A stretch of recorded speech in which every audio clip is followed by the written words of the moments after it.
Now, the Inquisition is a little more violent or brutal component of this Counter-Reformation.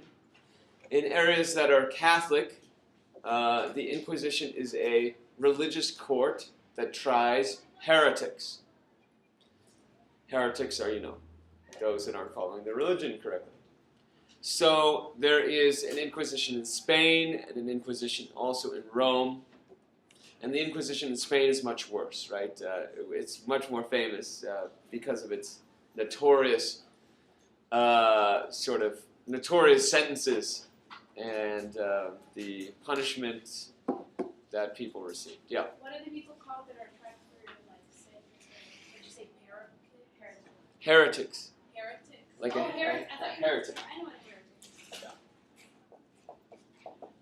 And those could just strictly Catholic or just like. Well, this is in Catholic areas that we have these Inquisition boards. Actually, we see religious courts elsewhere too, right? And in England, there's religious oppression of the non-Anglicans in England, especially Catholics there, right? And so one of the things that happens during the Reformation, one of the key things is that political entities gain more power because now they're no longer going to be outsourcing religion to some other branch, right? One of the key things of the medieval the medieval society was that the church controlled this spiritual realm, and political leaders were limited to politics and the political realm, the laws. So what we see is that the Reformation, we see the political leaders stepping in and taking control over the religious realm. And so this is true in many Protestant areas, northern Germany, where the Protestant princes are involved in spreading Lutheranism or mandating Lutheranism in their kingdoms, or the Calvinist areas in Germany, or in England, most prominently, where the political leader there, Henry VIII, takes over the government. So we do see religious courts elsewhere. The Inquisition is a Catholic court, however, to answer your question.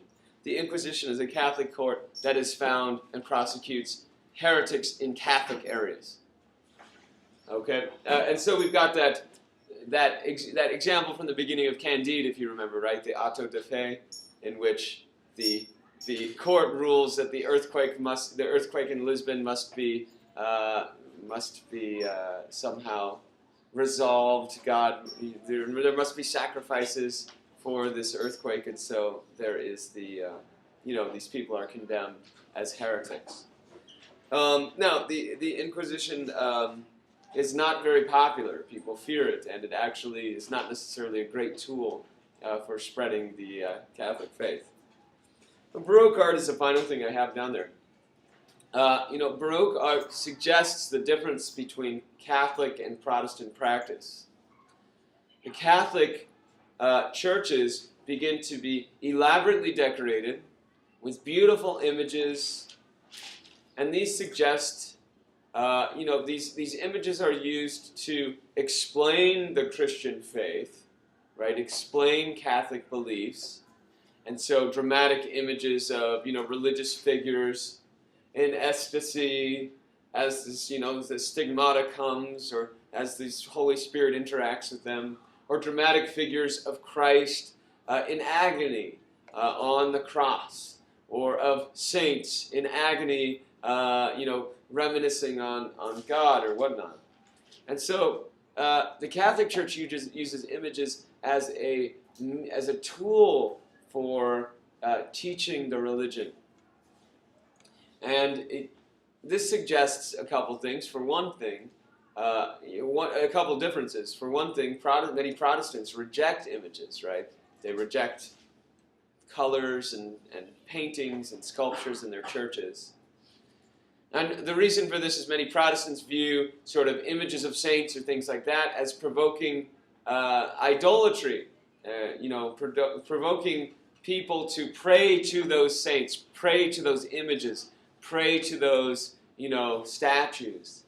And so, that's one big difference. Protestants are arguing that there needs to be much more internal meditation and prayer and less focus on external things. Whereas the Catholic view or practice is that external things are a means of praying internally. When you see an image, you can think about something and therefore, understand it, pray about it better. So that's certainly one difference. The other difference is that the Catholic faith emphasizes the role of the church, and this is certainly true. The importance of the church as founded by Christ when he handed the keys to St. Peter. Peter's successor is the Bishop of Rome, and the Bishop of Rome is the Pope, the leader of this church. And so the church is much more central in Catholic theology, and therefore the church is elaborately decorated. The church is beautiful. The church is all these things. Whereas in Protestant theology, the church is less central, right? There is less emphasis on the church as an institution, and more on the individual sort of prayer and individual meditation and individual reading and individual study of its members, right? So that's another difference as well between these two sides.